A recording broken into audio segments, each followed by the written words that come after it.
En una tranquila tarde de octubre de 2005, un trágico accidente destrozó las vidas de todos los involucrados. Kyle Lacerik, de 14 meses, fue encontrado sin respuesta en su hogar, su pequeño cuerpo marcado con lesiones misteriosas. La joven niñera a cuadros marcó frenéticamente el 911, pero lo que sucedió a continuación cambiaría su vida para siempre. Mientras los paramédicos se apresuraban hacia la escena, la cruda realidad de la condición de Kyle se hizo evidente. A pesar de los desesperados intentos de por salvarlo, las lesiones del bebé eran graves. ¿Pero qué pudo haber causado una tragedia como esta? Las respuestas parecían elusivas. A Cuadros nació el 13 de septiembre de 1977 en el pueblo costero de Chimbote, Perú. Fue la primera hija de Víctor Cuadros, un veterinario, y L. Fernández, una maestra. Era la mayor de 4 hermanos y destacaba académicamente, ganando incluso concursos de conocimientos. Tuvo una infancia feliz, llena de sueños de superación personal. Recordó que pasó gran parte de su niñez con una de sus hermanas en la granja de sus abuelos, disfrutando de la estrecha conexión con la naturaleza y los animales. Este periodo fue uno de los más felices de su vida. Aunque la familia de A no era pobre, tampoco eran ricos. Durante su adolescencia, buscó formas de contribuir económicamente. Junto con su hermana y una amiga, formó un grupo para entretener en fiestas infantiles. Después de terminar la secundaria,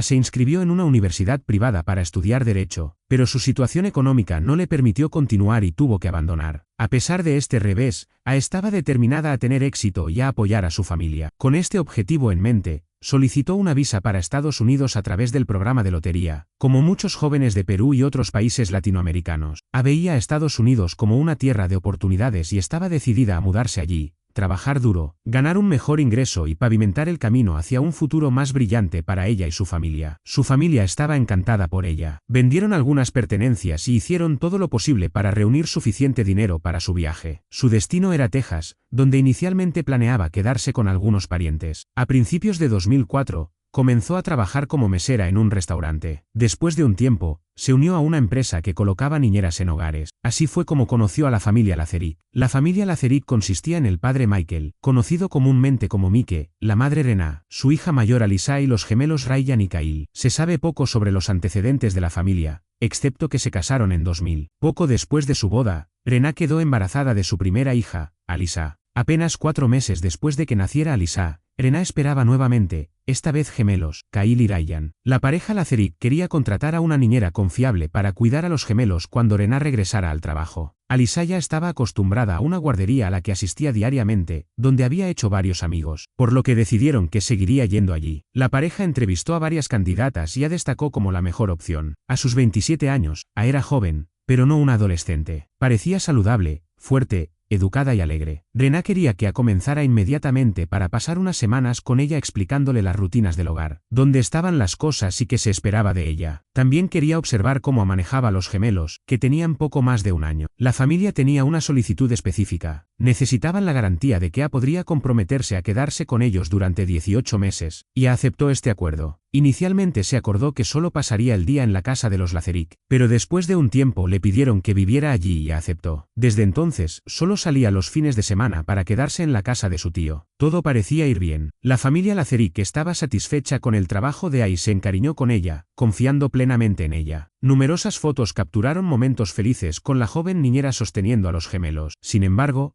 todo cambió en el verano de 2005. Le informó a la familia Lacerik que sus tíos regresarían a Perú antes de continuar hacia Alemania. Estaba preparada para ir con ellos y ya había comprado su boleto de avión para el 29 de octubre de ese año. Comprensiblemente, esto fue una noticia decepcionante para la pareja, ya que no era lo que habían acordado. Finalmente lo entendieron y solo le pidieron a quedarse hasta que pudieran encontrar un reemplazo.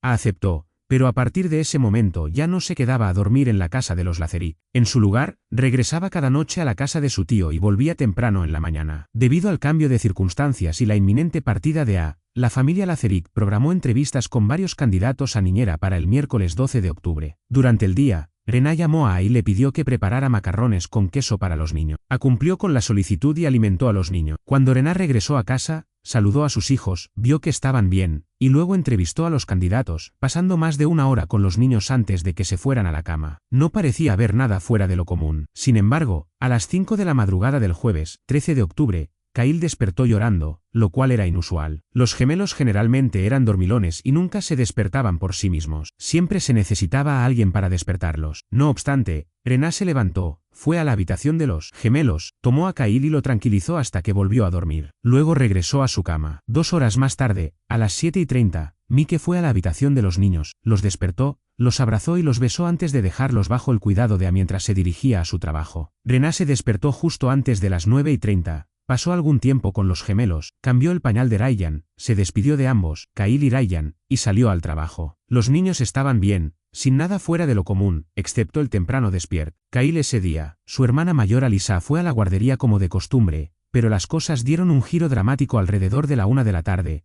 cuando llamó al 911, muy agitada, diciendo que uno de los niños, Kyle, había dejado de respirar y se estaba poniendo azul. Después de proporcionar la dirección, el operador le dio instrucciones para realizar la RCP al niño. Siguió las instrucciones mientras llegaban los paramédicos. Unos minutos después, llegaron a la casa y se hicieron cargo del cuidado de Kyle. Le preguntaron a qué había sucedido, y muy angustiada, explicó que después del almuerzo, había puesto a Kyle en su cuna y luego regresó a buscar a su hermano, pero cuando volvió con Ryan, Kyle comenzó a vomitar y dejó de respirar. Mientras los paramédicos atendían a Kyle, llamó a Rená para informarle sobre la situación, dándole una versión diferente de los hechos. Dijo que después de alimentar a los niños, había sacado a Kyle de su silla alta y, como era habitual, lo había colocado en el suelo. Cuando los paramédicos se hicieron cargo, les explicó que después de alimentar a los niños, había colocado a Kyle en el suelo del salón de juegos, como era habitual, mientras ella iba a buscar a su hermano. Pero cuando volvió, Kyle comenzó a vomitar. Fue a la cocina a buscar un recipiente para recoger el vómito y, cuando regresó, Kyle había caído. Afirmó que lo levantó, lo llevó al fregadero e intentó realizar la maniobra que Rená le había enseñado en caso de que uno de los niños deje.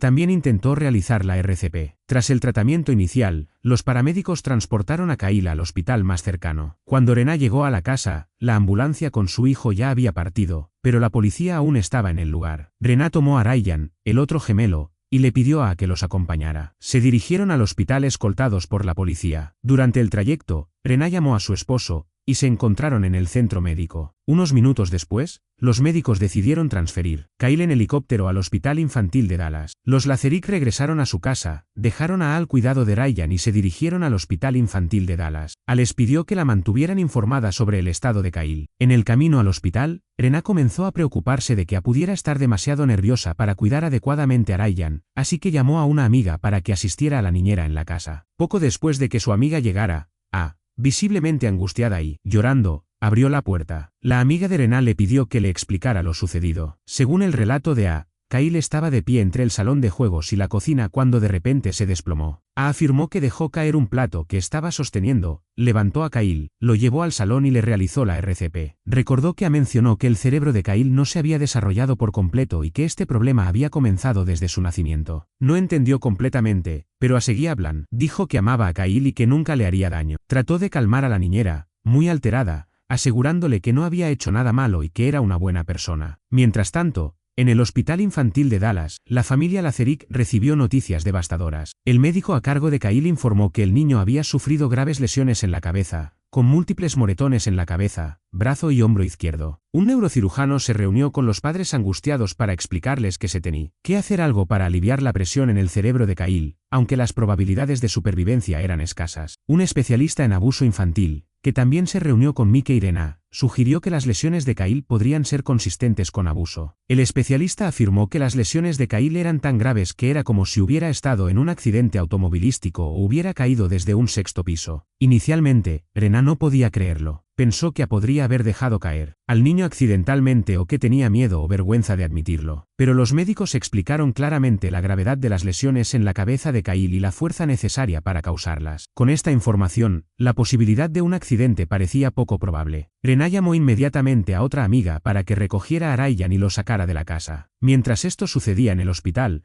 se mostraba cada vez más ansiosa en casa. La amiga de Rená tuvo que ir a recoger a su hijo de la escuela y llevarlo a casa. Durante su ausencia, la llamó varias veces preguntando si había noticias sobre Kyle. Cuando la amiga de Rená regresó a la casa, encontró a tranquila. Ya no lloraba ni hablaba. Poco después, un coche patrulla pasó frente a la casa. Al verlo, perdió la compostura. Comenzó a llorar incontrolablemente y a gritar, no, no, no, Se desplomó en el suelo detrás de una puerta, repitiendo una y otra vez que ella nunca lastimaría a Kyle. Dos detectives mujeres llegaron para entrevistar a quien había llamado al 911 por el niño herido. Ella era la única adulta presente cuando ocurrió el incidente. Al llegar a la casa y salir del coche patrulla, las detectives escucharon los gritos de A. Al entrar, la encontraron extremadamente alterada. Cuando pudo hablar, explicó que había sacado a Kyle de su silla alta y lo había colocado en el suelo del salón de juegos. Le estaba dando golpecitos en la espalda para ayudarlo a eructar cuando de repente comenzó a vomitar. Fue a la cocina a buscar un recipiente para recoger el vómito, ya que a Arena no le gustaban las manchas en el suelo. Mientras limpiaba, Kyle se puso azul, cayó al suelo y comenzó a convulsionar. Afirmó que lo llevó al salón, llamó al 911 y siguió las instrucciones del operador. Durante la entrevista, otra oficial llamó al hospital para obtener una actualización sobre la condición de Kyle. Cuando conocieron el diagnóstico, las detectives le dijeron a que su historia no explicaba las lesiones. Sugirió que Kyle podría haberse golpeado la cabeza al caer cuando ella lo dejó solo en el salón de juegos. Pero los oficiales señalaron que el suelo del salón estaba cubierto con alfombras suaves, lo que hacía poco probable esa explicación. Tratando de ofrecer otra versión, dijo que Kyle podría haberse golpeado la cabeza con el marco de la puerta cuando lo llevaba en la cadera. A pedido del oficial, demostró cómo Kyle podría haberse lastimado y mencionó que Mike y Irena a menudo golpean la cabeza de Kyle por accidentes sin consecuencias. El oficial revisó el lugar donde dijo que Kyle se golpeó, pero no encontró evidencia de un impacto fuerte. Cuando los oficiales le dijeron que la lesión no parecía lo suficientemente grave como para causar el daño extenso que describieron los médicos, insistió en que el golpe fue fuerte porque ella estaba corriendo con Kyle en brazos. También afirmó que nunca había sacudido ni golpeado a ninguno de los gemelos. Los oficiales instaron para que dijera la verdad, ya que eso podría salvar la vida de Kyle. Pero no dio ninguna otra explicación. Dadas las circunstancias, los oficiales informaron la situación a sus superiores y llevaron bajo custodia preventiva para un interrogatorio adicional. Mientras tanto, las unidades de investigación de la escena del crimen llegaron para examinar la casa. Al terminar su trabajo, informaron a la amiga de Irena, que se había quedado en la casa en representación de los propietarios, que podían limpiar y organizar todo para el regreso de la familia. Mientras varios amigos limpiaban la casa, encontraron un trozo de cinta adhesiva sobresaliendo de la puerta de un gabinete bajo la isla de la cocina. Al abrir la puerta, notaron que estaba rota y sujeta con cinta. Como resultado, al abrirla se desalineaba. Simplemente la colocaron de nuevo y la aseguraron con cinta, pero les pareció extraño, ya que Irena siempre era cuidadosa con los objetos rotos para evitar que los niños se lastimaran. Tuvieron una corazonada y llamaron a la policía para informar sobre la puerta. Poco después, los investigadores regresaron para recoger posibles pruebas. Más tarde,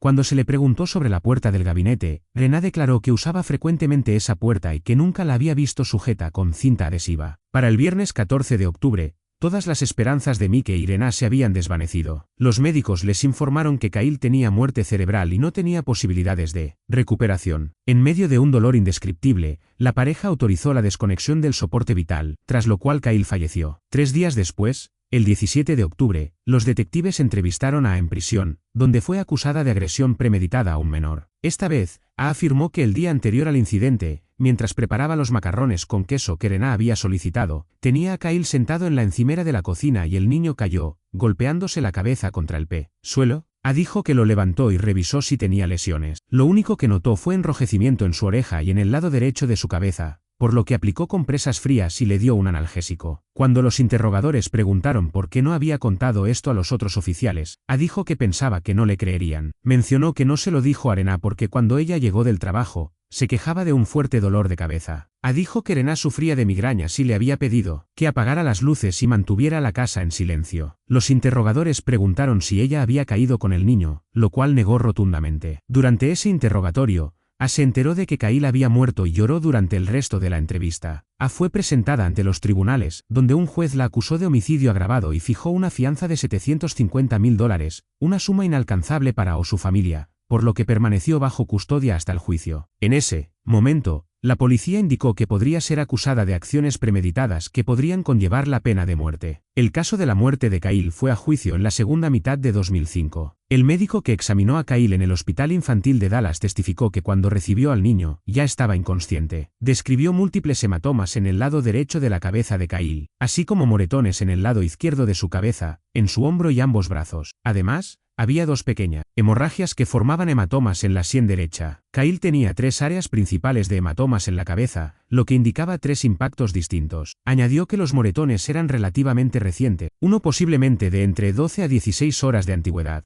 Internamente, Kyle tenía hemorragias cerebrales y retinianas indicativas de un trauma severo. Aunque no tenía huesos rotos, el tejido cerebral estaba notablemente inflamado y la presión dentro de su cráneo era de 90 milímetros de mercurio, cuando el nivel normal es de 20. Basado en estos hallazgos, concluyó que Kyle había sufrido eventos traumáticos severos consistentes con un traumatismo por objeto contundente, posiblemente por alguien golpeando su cabeza contra un objeto duro. Sugirió que este tipo de lesiones podrían haber sido causadas por sacudir y golpear la cabeza de un niño pequeño contra un objeto sólido como una puerta de gabinete de cocina. Una experta forense del condado de Dallas testificó que la autopsia reveló múltiples hematomas pequeños y superpuestos en el cuero cabelludo de Kyle, junto con un par de abrasiones puntuales en la sien derecha, separadas por más de 1 centímetro. También había 4 o 5 pares de lesiones similares en su cabeza. Su cerebro mostraba una hemorragia significativa e hinchazón, con hemorragias retinianas en ambos ojos, lo que requería una fuerza considerable para causar tales daños. Concluyó que la causa de la muerte fueron lesiones graves en la cabeza por traumatismo contundente, y estuvo de acuerdo en que la cabeza de Kyle podría haber sido golpeada varias veces contra la puerta de madera del gabinete de cocina. Descartó la posibilidad de que Kyle simplemente se hubiera golpeado con el marco de una puerta o caído desde la encimera de la cocina. Otro testimonio crucial vino de un analista forense que midió la distancia entre los sujetadores de la puerta rota del gabinete de cocina y descubrió que coincidía con las abrasiones puntuales en la cabeza de Kyle. Este experto también analizó la cinta adhesiva utilizada para reparar la puerta del gabinete y descubrió 2 rastros de ADN. Uno de ellos tenía una contribución mucho mayor y coincidía con el ADN de A. El rastro menor no pudo ser identificado. Después de escuchar a los expertos, fue el turno de Mike de testificar. Afirmó que Kyle estaba bien la noche del 12 de octubre y la mañana del 13 de octubre, sin moretones. También mencionó que preparó el desayuno esa mañana, abriendo y cerrando las puertas del gabinete de cocina para sacar utensilios y comida, y que todas las puertas estaban en perfecto estado, incluida la que luego fue encontrada inexplicablemente reparada con cinta. Los padres compartieron que desayunaron con los niños y jugaron con bloques mientras los gemelos gateaban alrededor de una casita de juegos. Basado en todas las pruebas, fue fácil concluir que los eventos que llevaron a la muerte de Kyle ocurrieron cuando no había otros adultos en la casa, excepto a la fiscal del caso declaró que las circunstancias exactas de lo que le sucedió a Kyle quizás nunca se sepan con certeza, pero con base en las pruebas presentadas en el juicio, planteó un escenario posible. Tal vez Kyle no quiso comer su almuerzo y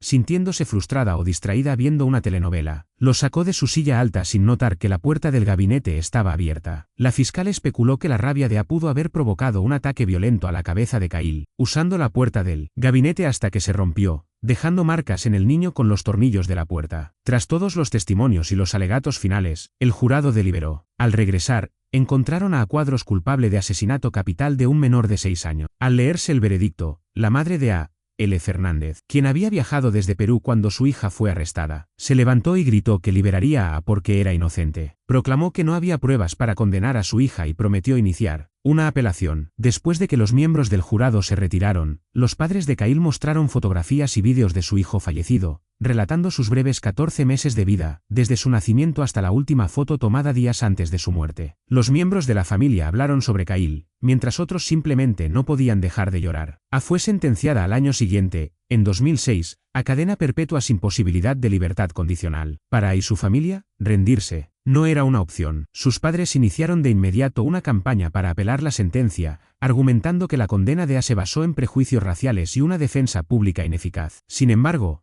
apelar requería dinero para representación legal y costos del proceso, algo que la familia no tenía. Sin desanimarse, buscaron apoyo en diversas fuentes, incluyendo el gobierno peruano, las comunidades peruanas y latinas en Estados Unidos, y organizaciones solidarias en Perú. En prisión, A mantenía su inocencia y aprovechaba cada oportunidad para dar entrevistas y afirmarlo. Su persistencia dio frutos y, en 2009, la defensa legal de A presentó una apelación citando 5 errores específicos en el juicio inicial. Tras revisar el caso, el Tribunal de Apelaciones desestimó 3 de las reclamaciones pero aceptó 2, lo cual fue suficiente para que los jueces anularan la condena y el juicio debido a irregularidades. Tras esta decisión, la familia de A comenzó otro esfuerzo de recaudación de fondos para cubrir los $100,000 necesarios para un nuevo juicio. Tomó otros 3 años preparar el nuevo juicio, que comenzó el 10 de julio de 2012 con la selección de 12 jurados de entre más de 100 candidatos. El juicio se llevó a cabo en el Palacio de Justicia del Condado de Collin. La defensa argumentó que Kyle había caído de la encimera de la cocina el 12 de octubre, lesionándose la cabeza, y que la situación empeoró al día siguiente cuando